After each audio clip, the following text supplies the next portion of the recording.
Conseil pour la défense, le président. Et à présent, je vais demander au greffier d'annoncer l'affaire. Le greffier, il s'agit de l'affaire IT 0891T.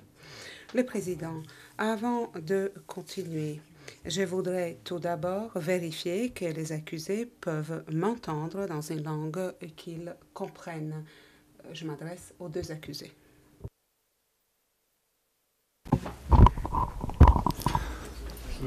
Ja vas odlično čujem i pozdravljam vas. L'accusé Stanisic, je vous entends très bien et je salue les juges de la Chambre. L'accusé Jouplianine, je vous entends très bien et je salue les accusés de la Chambre. Les juges de la Chambre, ça va prendre interprète.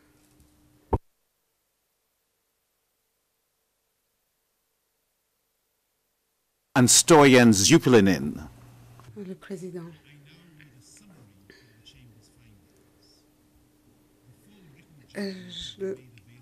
La Chambre de première instance va lire aujourd'hui le résumé du jugement. La version complète du jugement écrit sera disponible à l'issue de l'audience. Tout d'abord, la Chambre de première instance souhaite remercier les représentants du bureau du procureur et de la défense, l'équipe du greffe, l'équipe de la Chambre de première instance et tous ceux qui ont participé à ce procès. Le jugement tient dans un document assez long. Sa longueur reflète la complexité de cette affaire. Le procès a débuté le 14 septembre 2009 et a pris fin le 1er juin 2012. Au cours des 354 jours de procès, la Chambre de première instance a entendu 199 témoins. 4 377 pièces à conviction ont été admises et adressé les constats judiciaires des 1042 faits jugés. L'idée d'une grande Serbie a une longue histoire. Il s'agissait, entre autres, d'éteindre la Serbie sur les portions de Croatie et de Bosnie-Herzégovine habitées par une importante population serbe. Cet aspect a été fortement mis en exergue vers la fin des années 80 et au début des années 90. Dans leurs discours publics et dans les médias, les dirigeants politiques serbes ont insisté sur leur passé glorieux, tout en disant que si les Serbes ne s'unissaient pas, ils allaient à nouveau être attaqués par des oustachis, un terme utilisé pour susciter la peur parmi les Serbes. L'on a également brandi la menace que représente la communauté extrémiste musulmane. Après le commencement du démantèlement de l'ex-Yougoslavie dans les médias dominés par les Serbes, l'on pouvait entendre que la survie du peuple serbe serait menacée si celui-ci devenait minoritaire. Les médias ont présenté deux options aux Serbes, faire la guerre ou être soumis à la domination non serbe.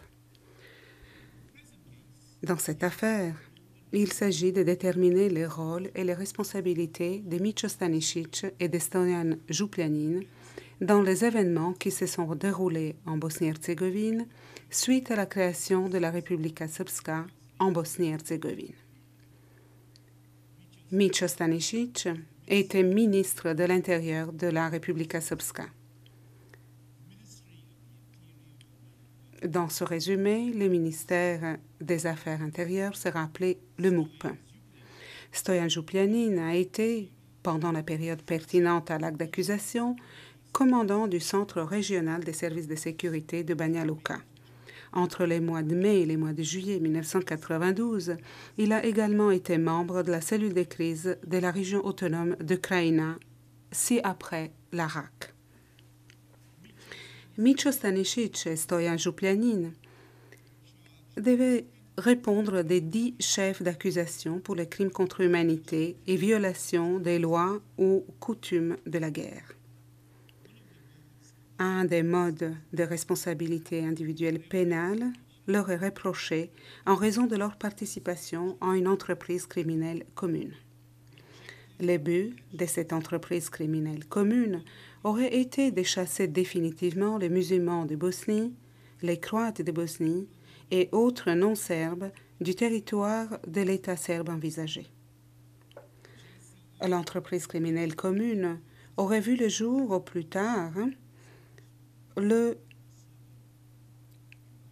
24 octobre 1991, date à la création de l'Assemblée du peuple serbe de Bosnie, et s'est poursuivie jusqu'à la signature des accords de Dayton en 1995. L'objectif de l'entreprise criminelle commune alléguée aurait été atteint par des moyens qui comprenaient la commission des crimes allégués au chef 1 à 10 de l'acte d'accusation. D'après l'acte d'accusation, Micho Stanisic est pénalement responsable des crimes commis dans 20 municipalités de Bosnie-Herzégovine. Il aurait participé à la création des unités et des forces serbes de Bosnie qui ont participé à la création qui ont pris les municipalités par la force, ainsi qu'à l'élaboration de la politique des dirigeants serbes de Bosnie en facilitant la prise du pouvoir et les transferts par la force de la population non serbe. Il est également dit qu'il a commandé, dirigé et aidé à coordonner les forces du MUP en agissant de concert ou en coordination avec les cellules de crise, l'armée de la Republika Srpska, ci-après la VRS, et les autres forces serbes, afin de réaliser les objectifs de l'entreprise criminelle commune. Stanisic aurait facilité la création et le fonctionnement des camps et des centres de détention dans lesquels les forces serbes infligeaient des sévices et des violences sexuelles et tuaient des détenus non serbes.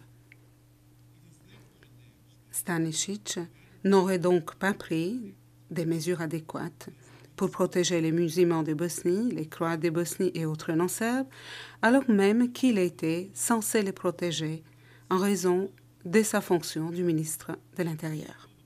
De plus, Stanisic aurait encouragé et facilité la commission des crimes par les forces serbes en n'ayant pas pris des mesures adéquates pour mener des enquêtes, arrêter ou punir les auteurs de tels crimes.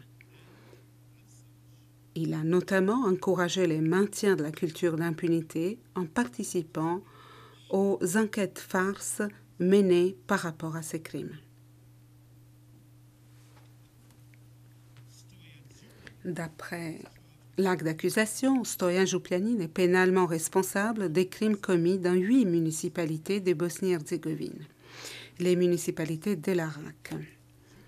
Stoyan Juplianin aurait participé à la création des unités des forces serbes de Bosnie qui ont pris les municipalités par la force.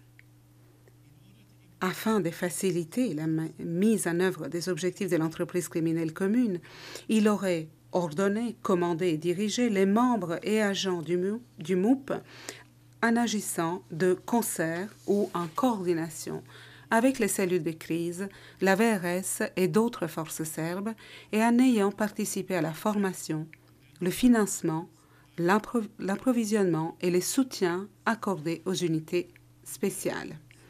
Il aurait facilité la création et le fonctionnement des camps et des centres de détention dans lesquels les forces serbes infligeaient des sévices et des violences sexuelles et tuaient les détenus non serbes. Juplianin n'aurait donc pas pris des mesures adéquates pour protéger la population civile dans la région autonome de Krajina, alors même qu'il était dans l'obligation de protéger la population civile de la région autonome de Krajina. Juplianin aurait au contraire encouragé et facilité la commission des crimes commis par les forces serbes contre les Croates de Bosnie, musulmans de Bosnie et autres non-serbes. De plus, il n'aurait pas pris des mesures nécessaires pour mener des enquêtes, arrêter ou punir les auteurs de ces crimes. Il a ainsi nourri la culture d'impunité, entre autres en participant aux enquêtes farces menées par rapport à ces crimes.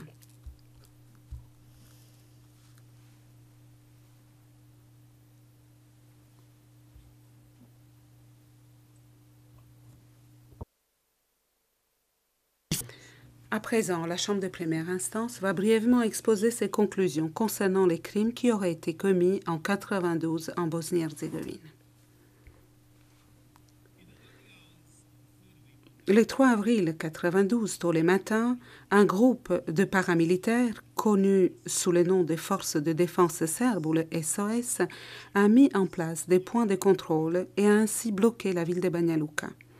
Le blocus a été orchestré par des hauts responsables du Parti démocratique serbe, ci-après le SDS, et a été soutenu par les autorités municipales serbes, par la police et la défense territoriale, ci-après la TO. De nombreux non-serbes ont été démis de leurs fonctions, y compris ceux qui détenaient des postes à responsabilité. Des membres de la police, y compris ceux du détachement de la police spéciale du CSB de Banja Luka, ont commencé à effectuer des rafles de musulmans et de Croates en perquisitionnant leurs appartements, leur infligeant des sévices, en pillant leurs biens et en les amenant au CSB de Banja Luka, où ils ont été interrogés par des inspecteurs de service et de la sûreté de l'État, tout en étant battus fréquemment. Les plus grands camps de détention de l'Irak, appelé Manjača, s'est trouvé dans la municipalité de Banja Luka. À partir de la mi-mai 1992, la police civile serbe de Prijedor, Sanski Most, Ključ et autres municipalités de l'Irak a transporté des milliers de détenus à Manjača. À peu près 98% de détenus étaient croates ou musulmans. Les prisonniers à Manjača étaient détenus dans des conditions d'hygiène très précaires. Ils ne recevaient pas suffisamment de nourriture ni les soins médicaux. Ils étaient battus de façon régulière. Plusieurs musulmans et croates sont morts suite à ces passages à tabac. D'autres sont morts étouffés alors qu'ils étaient transportés des Prijedor à Manjača dans des camions frigorifiques fermés à clé. Comme conséquence de cette campagne de violence, au mois de septembre 1992, des milliers de musulmans et croates avaient quitté la municipalité. Avant de pouvoir partir, cependant, les autorités serbes les avaient forcés à se rendre et à abandonner la plupart de leurs biens. Entre le mois de mai et le mois de septembre 1992, la 19e brigade d'infanterie de la VRS et la police serbe, combattant côte à côte, ont pris le contrôle de Donji Vakuf. Il y a eu au moins 7 escarmouches à Donji Vakuf entre la police serbe et les musulmans. Parfois, la police serbe était soutenue par les unités de la VRS. Entre la mi-juin et la mi-septembre 1992, les soldats serbes de Bosnie, la police militaire et des policiers ont arrêté des civils musulmans et croates de sexe masculin. Ils ont été détenus dans les postes de sécurité publique ou dans les SJB. Ils ont été aussi placés en détention dans un entrepôt de la TO, dans l'usine Vrbas Promet et dans un centre de détention connu comme La Maison. Les détenus placés dans ces centres de détention étaient battus de façon régulière. Naim Sutkovic, un détenu âgé, est mort suite à un passage à tabac sévère qu'il a subi dans l'entrepôt et 2 détenus ont été tués dans l'usine. Au cours de l'année 1992, 12 970 musulmans et 480 croates ont quitté Donji Vakuf à cause de l'harcèlement et de menaces venant des Serbes.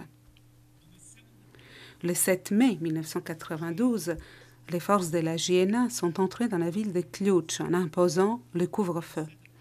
Elles ont installé des points de contrôle aux endroits névralgiques partout dans la municipalité. À partir de ce moment-là, la police serbe de Bosnie a procédé aux arrestations arbitraires de musulmans et de croates. Suite à cela, des musulmans des villages environnants ont été arrêtés et amenés dans les centres de détention situés dans l'école et dans le bâtiment du SJB à Ključ. À partir du mi-92, les villages de la municipalité habités à majorité par une population musulmane ou croate ont été pilonnés par les forces serbes. En même temps, on les a dépossédés de leurs objets de valeur. Le 1er juin 1992, les soldats de la VRS ont tué environ 76 détenus à Velagici. Le 10 juin 1992, au moins 144 hommes ont été tués par la police serbe et les soldats de la VRS au cours des opérations de ratissage du terrain à Biljani. Entre les mois de mai 1992 et les mois de janvier 1993, un grand nombre de personnes vivant dans la municipalité de Ključ a été chassé de chez eux. Le 11 juin 1992, les forces serbes ont commencé la prise du pouvoir de la ville de Kotor Varoš et des villages environnants, tous habités par des Croates ou musulmans.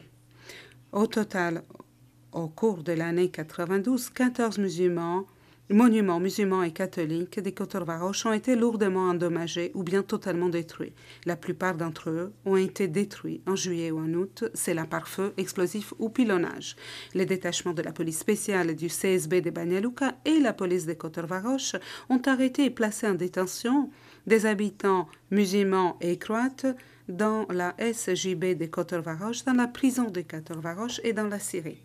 Les détenus du SJB ont été sévèrement battus et tenus dans des conditions inhumaines. Il manquait de nourriture, d'eau ou de conditions d'hygiène. À la prison de Kotor Varoš, les prisonniers ont été physiquement maltraités par des soldats. Certains ont été battus à mort ou ont été tués après leur passage à tabac. Plus de 300 femmes, enfants et vieillards musulmans et croates ont été détenus à la Syrie.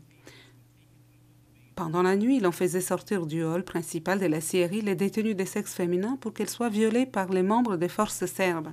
Le 25 juin 1992, les forces serbes ont tué approximativement 26 hommes qui étaient en train de se rendre au centre médical où se trouvaient devant celui-ci. Des milliers d'habitants musulmans et croates ont été transportés de Kotor Varoš ou ont fui Kotor Varoš suite au mauvais traitement, harcèlement, pillage et destruction de leurs biens et édifices religieux. Les forces serbes ont pris le contrôle de la ville de Prijedor le 30 avril 1992. Les auteurs à Prijedor étaient issus de la cellule de crise locale, de la police d'active et de réserve, de la TO, de la JNA et de la VRS. L'on a placé des points de contrôle et des barrages routiers autour des villes et des villages et l'on a restreint la circulation des musulmans et des croates. Ils ont été licenciés et les policiers musulmans ont été démis de leurs fonctions et remplacés par des personnes d'appartenance ethnique serbe. À la radio, l'on utilisait les termes péjoratifs pour parler des musulmans, en menaçant de détruire tout ce qui leur appartenait, y compris des mosquées, des bâtiments historiques, qui ont fini par être réduits en cendres. Les musulmans et les croates étaient obligés de marquer leur maison en suspendant des drapeaux blancs aux fenêtres. La plupart des maisons ont d'abord été pillées, ensuite complètement rasées. Plus de 1000 personnes ont été tuées pendant la prise de Prijedor. Les habitants des villes et des villages de Prijedor et de ses environs ont été accompagnés jusqu'au centre de détention provisoire à Trnopolje, Omarska et Keraterme. Pendant le transport et à leur arrivée dans les camps, on leur a pris leurs biens et objets de valeur. Les conditions qui prévalaient dans le camp, aussi bien au SJB de Prijedor que dans le stade de football de Ljubija ont été déplorablement inhumaines. Les détenus, y compris les femmes, les enfants, les vieux et les handicapés, ont été passés à tabac, ont subi des violences sexuelles, vivaient sans le minimum vital tel que nourriture, eau, hébergement, sans installation sanitaire et soins médicaux. Les juges de la Chambre de première instance sont arrivés à la conclusion que plusieurs personnes sont mortes dans ce lieu de détention à cause du mauvais traitement et de la torture. Autour de la date du 25 juillet, dans la pièce 3 du camp de Keraten où les gardes serbes ont tué plus de 100 personnes au cours d'une nuit. À partir de la fin du mois de juillet 1992, des exécutions en masse ont eu lieu dans les camps d'Omarska, dont la Maison Rouge et la Maison Blanche sont devenues particulièrement notoires parmi ces quelques 3000 détenus. À Ternopolye ont été surtout détenus les femmes et les enfants, et les femmes ont été violées de façon régulière. À la fin, les détenus ont été expulsés par des convois vers les territoires tenus par les autorités musulmanes. Plus de 33 000 habitants de Prijedor et de ses environs ont quitté la région au cours du conflit en 1992. Le 21 août 1992, un tel convoi, composé des 4 autocars de Ternopolye, escorté par des policiers de Prijedor et par des membres du peloton d'intervention, s'est arrêté en route au niveau de roches connues sous le nom de Korichanske Stiene à Skendervakouf.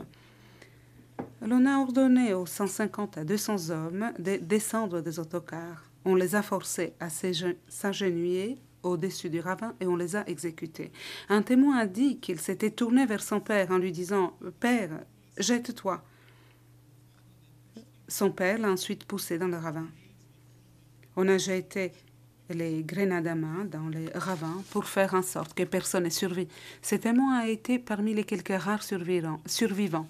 Aucun policier ayant participé à cet incident n'a eu à répondre de ces actes.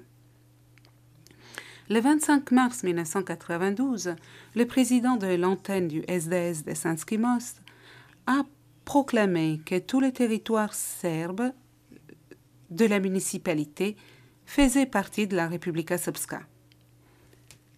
Au mois d'avril, la 6e brigade de la Krajina de la JNA a installé des points de contrôle dans la ville.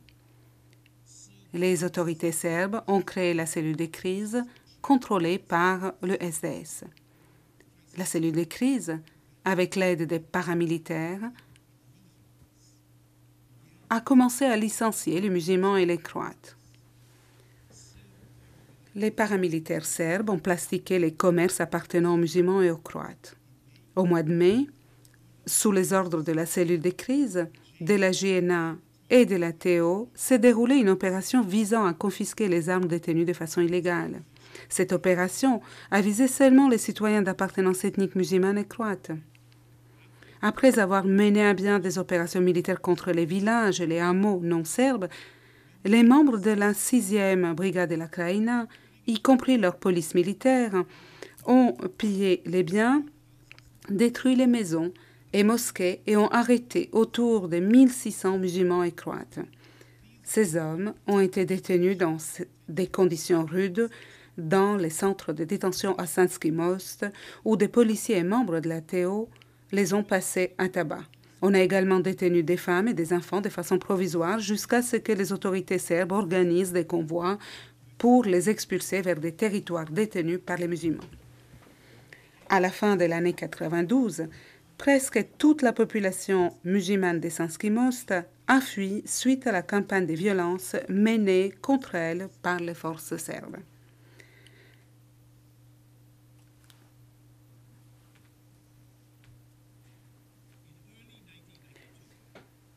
Au début de l'année 1992, l'on a proclamé que Teslić, une municipalité à majorité serbe, faisait partie de la Republika Srpska. Les non-serbes ont été arrêtés, placés en détention et interrogés par la police serbe de Bosnie. Les policiers non-serbes, n'ayant pas signé la déclaration de loyauté au MUP serbe, ont été licenciés. En juin 1992, les forces serbes ont perquisitionné et pillé les maisons des musulmans et des Croates à Teslić. L'armée a pilonné, sans discrimination, le village musulman de Stenjak ainsi que Teslić suite à l'expiration de l'ultimatum posé aux habitants leur demandant de rendre leurs armes. Des milliers de musulmans et de Croates ont fui Teslić. Des centaines d'hommes, musulmans et Croates de Bosnie, ont été placés en détention de façon arbitraire dans les bâtiments du SJB et dans l'entrepôt de la TO. Pendant leur détention, les détenus ont subi des sévices et des conditions de détention déplorables, y compris la surpopulation carcérale et manque de sanitaires. Au moins 3 hommes ont été tués pendant leur détention dans l'entrepôt de la Teo suite aux coups qu'ils ont reçus. Bijeljina a été placé sous le contrôle serbe après 4 jours de combat qui ont débuté le 31 mars 1992 avec l'arrivée d'un groupe de paramilitaires redoutés connus sous le nom de Hommes d'Arkan. À la date du 3 avril, des dizaines de non-serbes, y compris des femmes et des enfants, ont été tués, certains à bout portant. Au cours des mois qui ont suivi, la population musulmane a été de plus en plus terrorisée par la campagne d'harcèlement et de violence qui a culminé avec le meurtre de 2 familles musulmanes en vue. Alors que ces attaques ont été orchestrées par la cellule de crise du SDS, c'est l'unité de la police spéciale et différents groupes paramilitaires qui se sont chargés de meurtres, du pillage et de la confiscation des biens. Les musulmans aisés pouvaient se procurer des passeports à des prix exorbitants, puis partir. D'autres, cependant, ont été tout simplement poussés jusqu'à la ligne de démarcation, bien détenus dans les camps de Batkovic. Plus de 1200 détenus ont été placés dans ce camp. La plupart d'entre eux y avaient été transférés des camps de détention situés dans d'autres municipalités. Les conditions sanitaires et d'hébergement étaient mauvaises et les détenus ont été battus de façon régulière, certains si sévèrement qu'ils en sont morts. Les matins du 25 juin 1992, les paramilitaires serbes sont entrés dans Bijeljina. Des concerts avec la police serbe, ils ont arrêté environ 140 musulmans et les ont illégalement détenus pendant des mois. Les prisonniers ont été détenus dans des conditions très précaires et ont été systématiquement battus par les membres de la police et par des paramilitaires. 2 détenus sont morts suite au passage à tabac. Quand les arrestations ont commencé, les forces serbes ont imposé des restrictions à la liberté de circulation à la population musulmane. Suite à cette campagne de violence,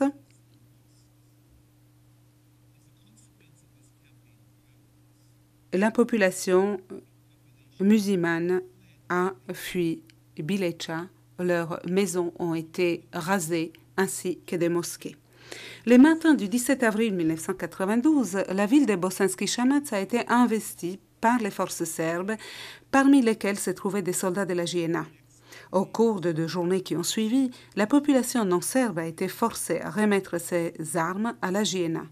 Immédiatement après la prise de contrôle, les forces serbes ont commencé les arrestations à grande échelle et les pillages. En avril 1992, les entreprises et bâtiments appartenant aux musulmans et aux croates ont été pris pour cible, endommagés et détruits par la JNA et autres forces serbes. Le 7 mai 1992, un membre d'une unité paramilitaire serbe a tiré sur 16 détenus musulmans et croates qui avaient été détenus à l'entrepôt de Crkvina à Bosanski Shamac et les a tués. Le 26 avril 1992, les soldats de la JNA ont transféré par la force de Brčko à Bosanski Shamac 47 détenus et le 4 juillet 1992, entre 70 et 80 détenus non serbes ont été transférés vers un village en Croatie. Le 30 avril 1992, les forces serbes ont fait exploser 2 ponts qui reliaient la ville de Brčko à la Croatie. Cette explosion a tué entre 70 et 100 civils.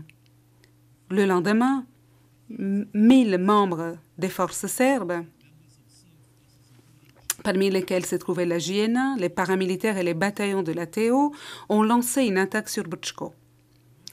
Les quartiers musulmans ont été pilonnés et pillés, leurs maisons détruites ou on les a laissés se consommer par les feux. Les paramilitaires et une unité spéciale appelée les Bérets Rouges se sont abattus sur Brčko pour piller et voler. Les monuments musulmans et croates ont fait l'objet des attaques. Au cours d'une après-midi, 3 mosquées ont été détruites en l'espace de quelques minutes. Un grand nombre de musulmans et de croates ont fui la municipalité. Entre les mois de mai et les mois d'août 1992, les civils musulmans et croates ont été arrêtés et détenus dans au moins 14 localités. Les non-serbes détenus au camp de Luka étaient confinés dans un entrepôt surpeuplé. On leur a confisqué leurs objets de valeur et on les a contraints aux travaux forcés. Des femmes ont été violées et les détenus ont été battus avec une cruauté particulière. Chaque nuit, pendant au moins 5 nuits, le commandant du camp, Goran Jelicic, venait à la porte de l'entrepôt et criait en demandant d'avoir des volontaires. Les détenus sortis de l'entrepôt étaient alignés contre un mur où les soldats les battaient et les injuriaient. Ensuite, l'on faisait sortir un détenu de la ligne en le forçant de s'allonger sur le bitume avec sa tête au-dessus de la grille d'échappement.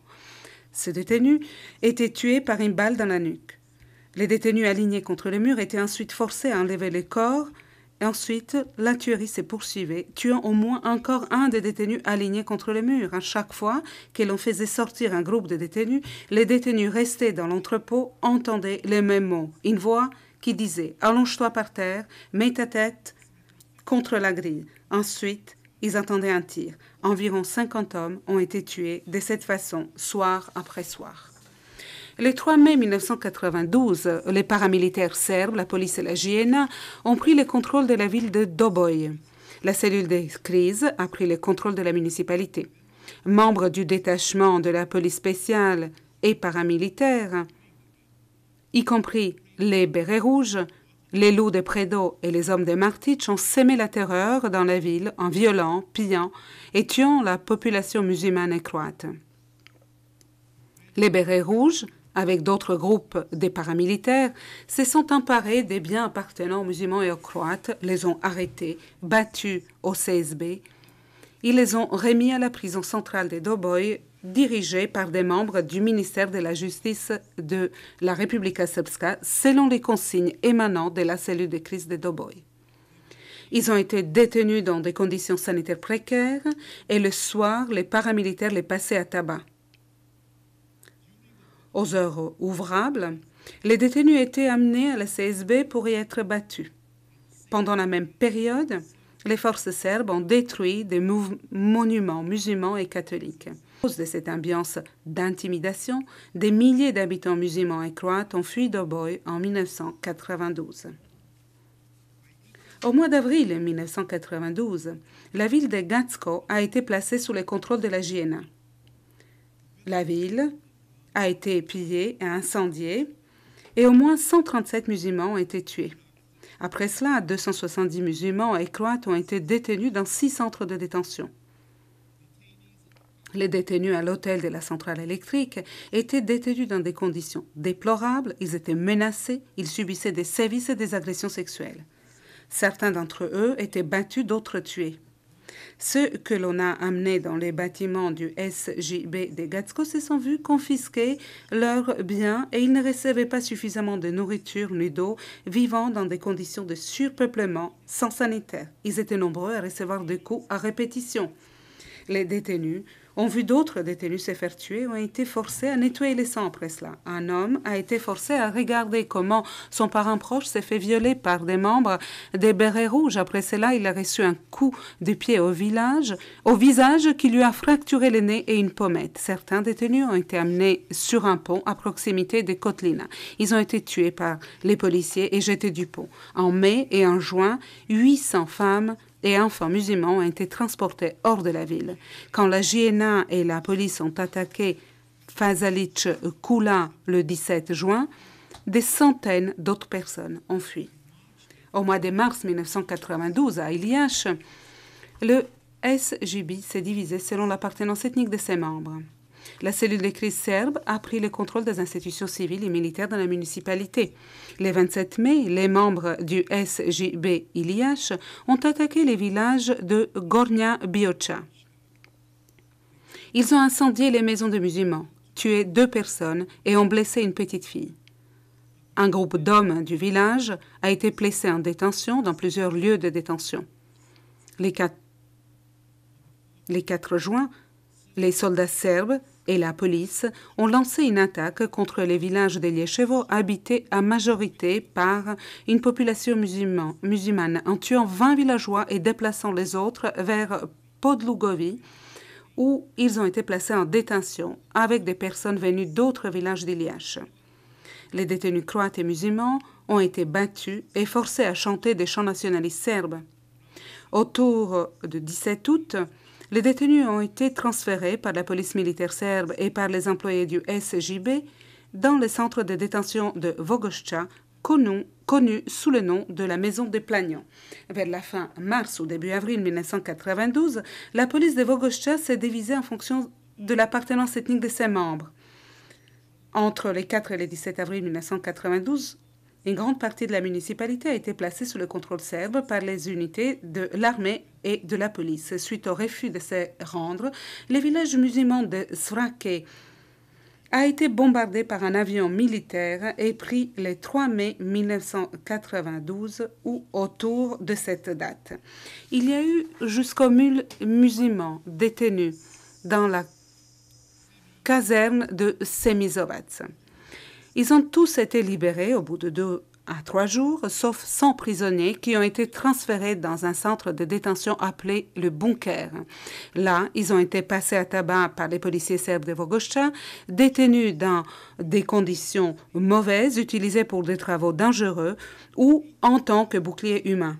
Le 8 juillet, la municipalité serbe de Vogošća a créé un autre centre de détention à Vogošća, à la Maison des Plaignants. Dans cette prison, plus d'une centaine de détenus, dont la plupart étaient musulmans, ont été détenus, battus et utilisés en tant que boucliers humains. À partir du mois de mars 1992, des membres de la police de Palais et des membres des forces de police de réserve ont arrêté des musulmans et des Croates et les ont placés en détention dans le gymnase de Palais, dans le bâtiment du SJB. Les détenus ont fait l'objet de mauvais traitements de la part des soldats, des membres de la police spéciale, placés sous la responsabilité de Rajko Kušić et parfois de la part des civils. La police n'a rien fait pour empêcher cela et certains détenus sont morts des suites des coups reçus. Dans le gymnase de Palais, les détenus étaient privés du minimum vital en matière de nourriture et placés dans des conditions d'existence aussi insalubres qu'ils ont fini par être couverts de poux. En dépit de cela, ils étaient contraints de travailler. Le 22 mai 1992, les forces serbes ont lancé des attaques sur Renovica et Donja Vinča. Elles ont incendié des maisons appartenant aux musulmans et des villageois ont été arrêtés et transportés de Palais vers un territoire sous le contrôle musulman. Dans toute la municipalité de Palais, des pressions constantes ont été exercées sur les habitants musulmans pour qu'ils partent. Au début du mois de juillet 1992, le SJB de Palais, sur ordre de la cellule de crise de Palais et de l'Assemblée municipale, a facilité le transfert de plus de 1000 non-serbes hors de la municipalité à bord d'une série de convois. Après leur départ, des membres de la police de Palais se sont appropriés des biens musulmans. Le 14 avril 1992, le corps d'Ujice de la JNA est entré dans Visegrad. Des convois ont été organisés en vidant de nombreux villages de leur population non serbe. La JNA s'est retirée de Visegrad le 19 mai 1992 en laissant sur place des unités paramilitaires serbes, y compris l'unité emmenée par un membre des forces de la police de réserve, Milan Lukic. Ces unités ont mené des opérations généralisées de mauvais traitements et d'humiliation telles que enlèvement, viol, pillage, destruction de biens et meurtres arbitraires. Le 7 juin 1992, Milan Lukic a enlevé et exécuté 5 hommes musulmans au bord de la rivière Drina. Le 14 juin 1992, Milan Lukic, Sredoje Lukic, qui était membre de la police régulière de Visegrad, et d'autres Serbes armés, ont enfermé un groupe de civils musulmans, majoritairement des femmes, des enfants et des personnes âgées, dans une maison de la rue Pionirska. La maison a été incendiée. Les personnes qui ont essayé de s'évader ont été abattues. Environ 66 personnes ont été tuées au cours de cet incident. Il a été constaté que des centaines de civils non serbes ont été tués et qu'au moins 11 000 musulmans ont fui la municipalité de Visegrad. En avril 1992, la municipalité de Vlasenica a été divisée selon les lignes d'appartenance ethnique et le 19 avril, la cellule de crise serbe a pris le pouvoir dans la municipalité. Les musulmans ont fait l'objet de mesures discriminatoires. On les a forcés à rendre leurs armes, ils étaient licenciés et ils étaient affectés au travail obligatoire. On entrait par effraction dans leurs maisons et dans leurs commerces, qu'on badigeonnait de signes anti-musulmans, on pillait leurs biens et on a détruit la mosquée municipale. Les habitants musulmans ont fui Vlasenica à cause de ce traitement.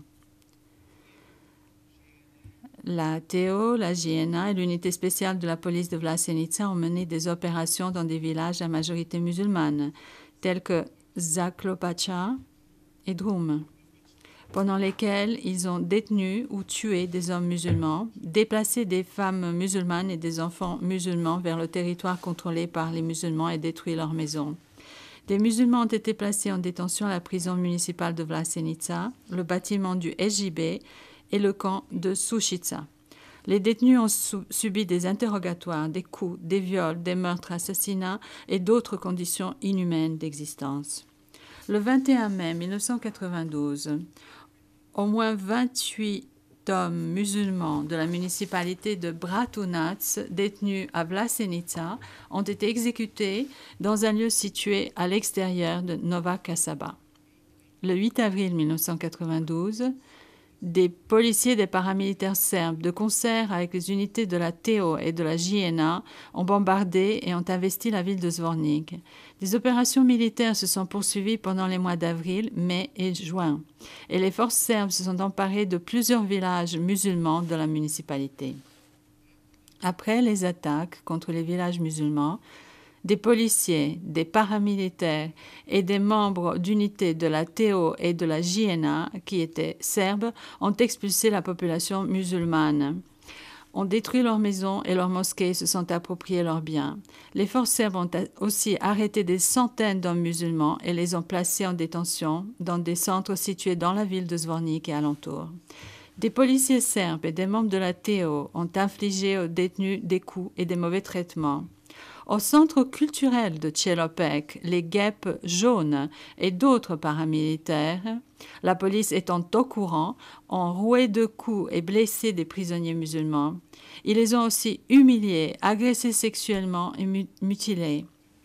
Dusan Repic, l'un des chefs des guêpes, a contraint 2 couples de pères et de fils à commettre des actes sexuels l'un sur l'autre, y compris à avoir des rapports sexuels et à infliger la pénétration avec un manche à balai. D'autres membres des guêpes ont coupé des pénis et des oreilles de détenus et ont forcé d'autres à les ingérer. Si un prisonnier refusait de faire cela, il était tué. Entre la fin du mois de mai et le début du mois de juin 1992, des membres de la TO et des paramilitaires, y compris les guêpes jaunes et les aigles blancs, ont exécuté au moins 497 prisonniers musulmans placés en détention. À partir du début avril 1992, des milliers de musulmans ont été soit expulsés de la municipalité par les forces serbes, soit ils avaient fui à cause de la campagne de violence.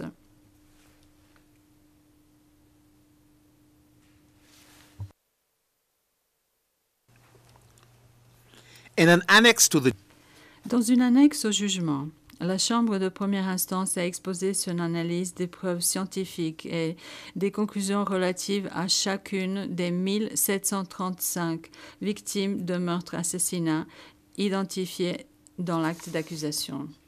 La Chambre de première instance exposera à présent un résumé de ses conclusions relatives à l'allégation formulée par l'accusation, consistant à dire qu'une entreprise criminelle commune a vu le jour au plus tard le 24 octobre 1991 et qu'elle s'est poursuivie pendant toute la période du conflit de Bosnie-Herzégovine jusqu'à la signature des accords de Dayton en 1995. L'accusation soutient que l'objectif de cette entreprise criminelle commune était de chasser définitivement les musulmans de Bosnie, les Croates de Bosnie et les autres non-serbes du territoire de l'État serbe envisagé par des moyens qui incluaient la commission des crimes allégués dans les chefs d'accusation 1 à 10.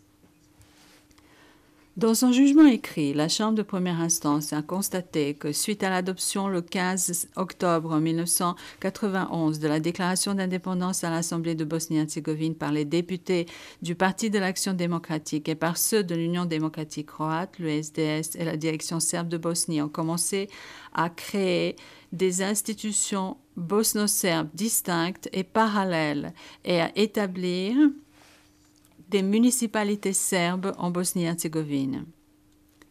La direction du Parti démocratique serbe a fourni des instructions relatives aux variantes A et B.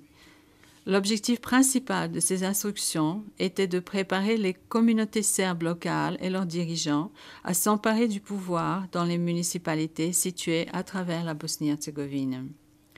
Suite à cela, comme décrit ci-dessus, des prises de pouvoir violentes se sont produites dans ces municipalités, ainsi qu'une campagne de terreur et de violence généralisée et systématique qui a eu pour résultat le déplacement d'un grand nombre de non-serbes de ces municipalités, et ce par la commission des crimes pour lesquels la Chambre de première instance a conclu qu'ils ont en effet été perpétrés. Pendant toute la période visée par l'acte d'accusation, la direction bosno-serbe a été responsable d'événements se produisant dans les différentes municipalités par le truchement du contrôle qu'elle exerçait sur les structures politiques et militaires.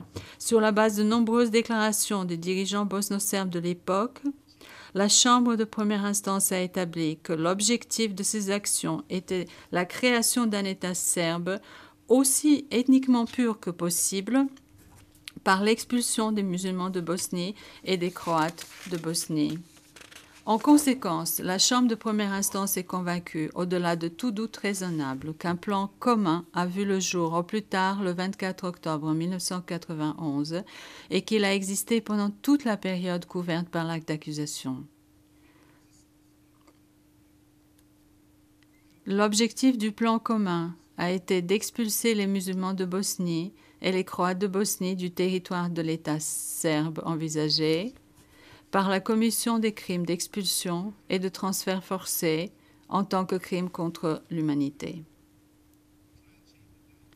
À présent, la Chambre de première instance examinera si les accusés en l'espèce ont été membres de cette entreprise criminelle commune. Stojan Župljanin est né le 22 septembre 1951 à Maslovare, village de la municipalité de Kotor Varoš. En 1975, diplômé de la faculté de droit, il a entamé sa carrière dans la police. Pendant la période visée par l'acte d'accusation, il a été chef du Centre régional des services de sécurité du ministère de l'Intérieur de la Republika Srpska, connu sous le nom de CSB de Banja Luka. À la date du 6 mai 1992, le CSB avait sous sa responsabilité les SJB de toutes les municipalités qui faisaient partie de la région autonome de Krajina, à savoir l'Arak.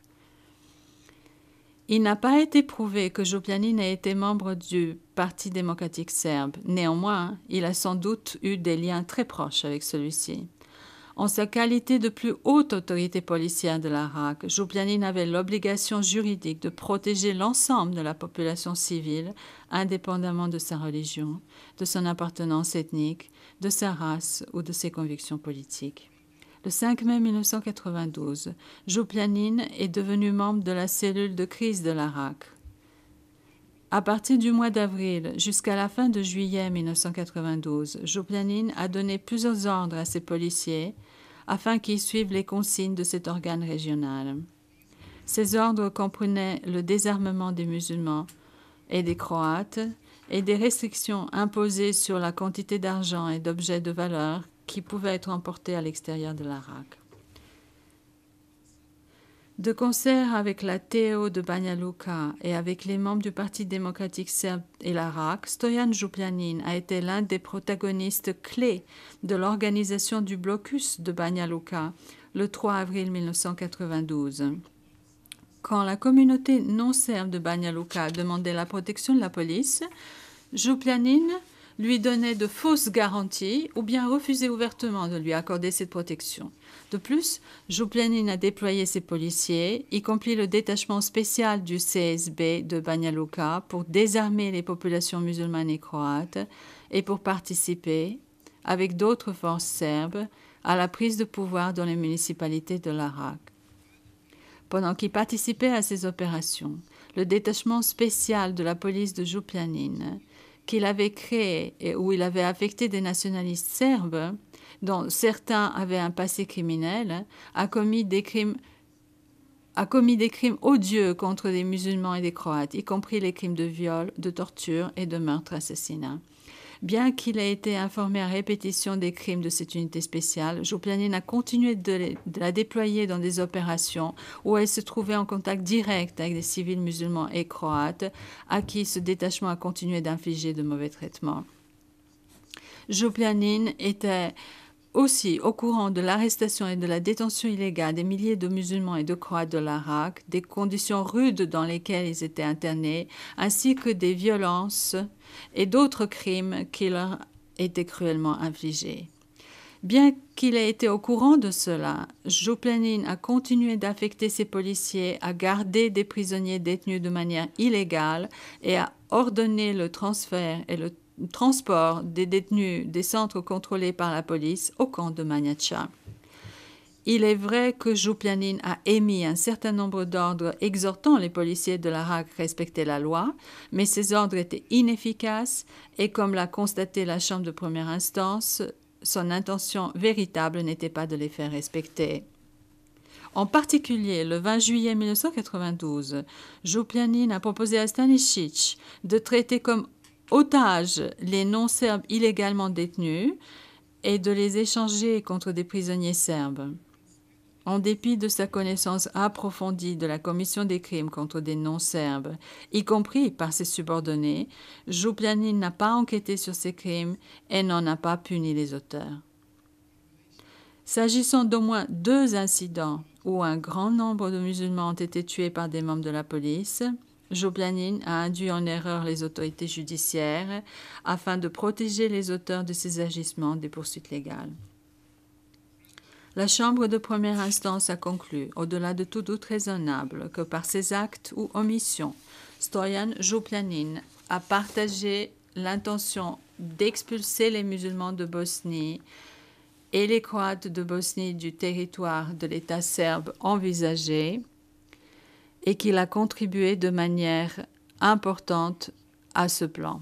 Qui plus est, les crimes pour lesquels la Chambre de première instance a jugé qu'ils ne font pas partie de ce plan, tels que meurtre-assassinat, extermination, détention illégale et torture, étaient prévisibles pour Jouplianin.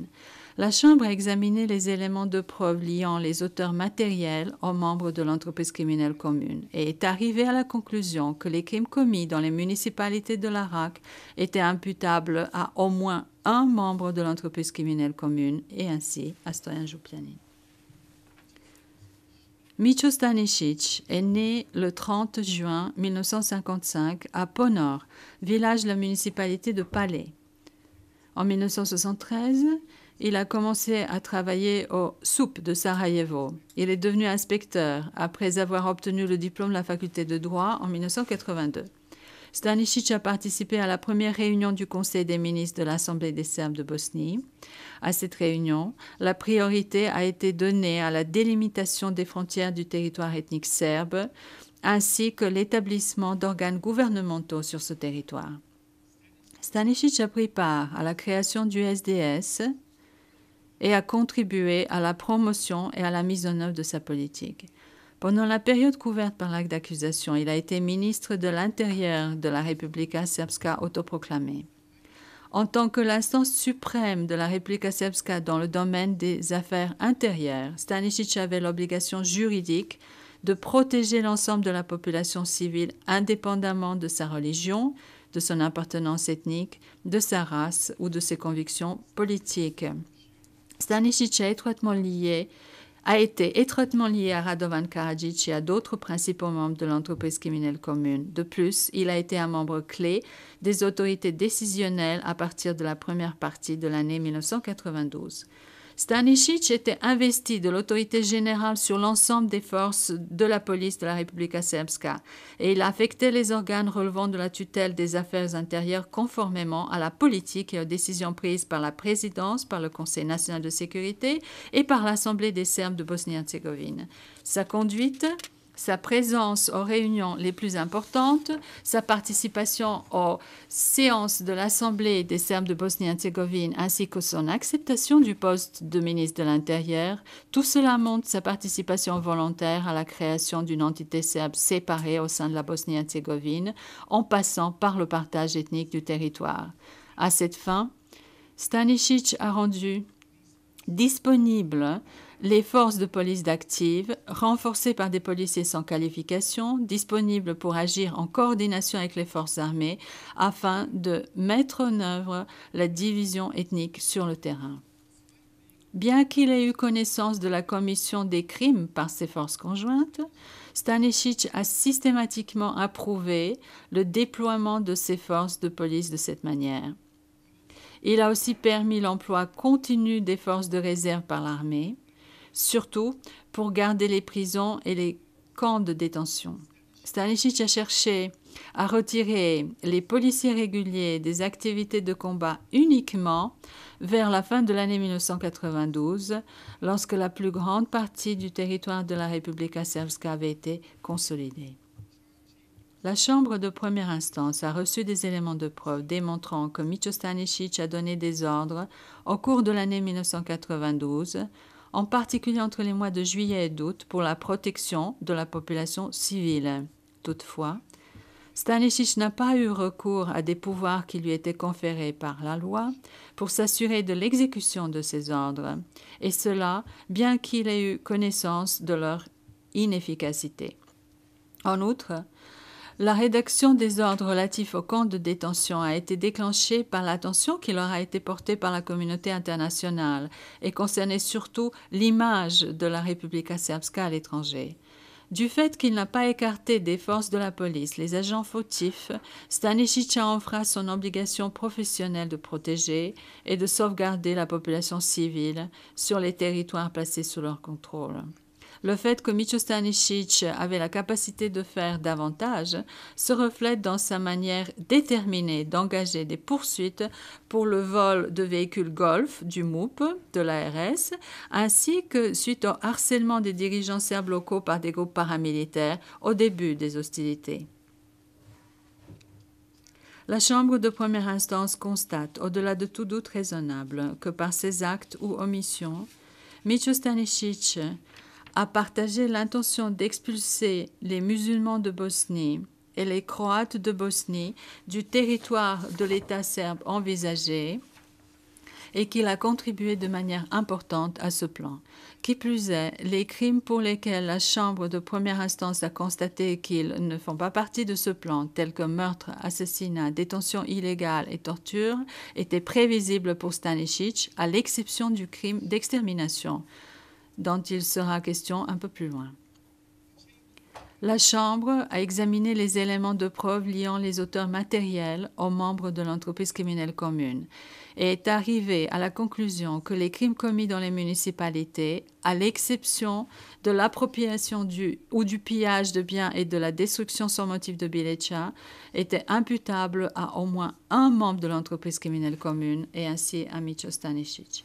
S'agissant du crime d'extermination, la Chambre a revu les éléments de preuve relatifs à la responsabilité de Stanisic de ce crime au titre des autres modes de responsabilité invoqués dans l'acte d'accusation. Eu égard aux incidents d'extermination dans les municipalités de Ključ, Kotor-Varoš, Prijedor, Brčko, Visegrad, Vlasenica, Zvornik et Banja Luka, la Chambre de première instance constate que Stanisic n'est pas pénalement responsable d'avoir incité à commettre le crime d'extermination. Il n'est pas non plus responsable d'avoir aidé et encouragé ce crime. La Chambre de première instance a examiné plus en avant la responsabilité de Stanisic pour extermination au titre de la doctrine de la responsabilité du supérieur hiérarchique. La Chambre de première instance a conclu que soit il ne savait pas, soit il n'avait pas raison de savoir que l'extermination allait être perpétrée, était perpétrée ou avait été perpétrée. Dans le cas de Koričanske stijene, Même si Stanisic a eu connaissance de l'extermination de plus de 150 hommes musulmans quelques jours après le crime, la Chambre est d'avis que sa responsabilité pénale n'est pas engagée pour ces crimes parce que l'accusation n'a pas prouvé que Stanisic n'avait pas pris les mesures nécessaires et raisonnables pour en punir les auteurs.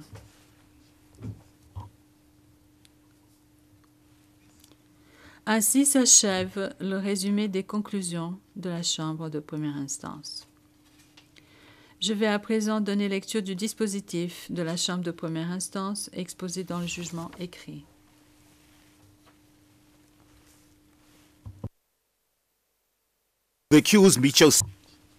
L'accusé Micio Stanisic, veuillez vous lever.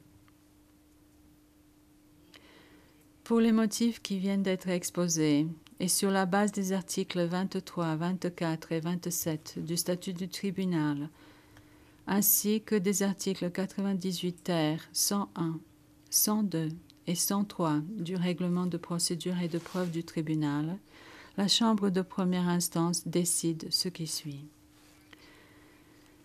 Micio Stanisic, la Chambre de première instance vous déclare coupable en application de l'article 7.1 du statut du tribunal des chefs d'accusation suivants. Chef 1. Persécution. Un crime contre l'humanité par les actes sous-jacents suivants. Assassinat, torture, traitement cruel et actes inhumains. Détention illégale. Création et maintien de conditions d'existence inhumaine. Transfert forcé et expulsion. Pillage de biens. La destruction sans motif des villes et des villages, y compris la destruction ou l'endommagement délibéré d'édifices consacrés à la religion et d'autres édifices culturels. Le fait d'imposer et de maintenir des mesures restrictives et discriminatoires. Chef 4. Meurtre. Une violation des lois ou coutumes de la guerre. Chef 6. Torture. Une violation des lois ou coutumes de la guerre. S'agissant des chefs d'accusation suivants, sur la base des principes relatifs au cumul des déclarations de culpabilité, la Chambre de première instance ne déclare pas l'accusé coupable des chef 3, assassiner un crime contre l'humanité, chef 5, torture un crime contre l'humanité, chef 7, traitement cruel,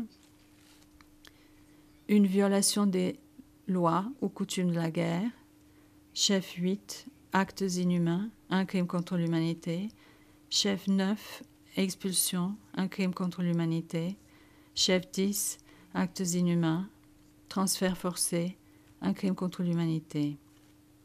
La Chambre de première instance déclare Micio Stanisic non coupable en application des articles 7.1 et 7.3 du statut du tribunal du chef suivant. Chef 2, extermination, un crime contre l'humanité. La Chambre de première instance condamne Micio Stanisic à une peine unique de 22 ans d'emprisonnement. Micio Stanisic a été placé en détention préventive le 11 mars 2005. En application de l'article 101C du règlement, il a droit à ce que soit décompté de la durée totale de la peine le temps passé en détention préventive. En application de l'article 103C du règlement, Micio Stanisic restera sous la garde du tribunal jusqu'à ce que soient arrêtées les dispositions nécessaires à son transfert vers l'État dans lequel il purgera sa peine. Micio Stanisic, vous pouvez vous asseoir.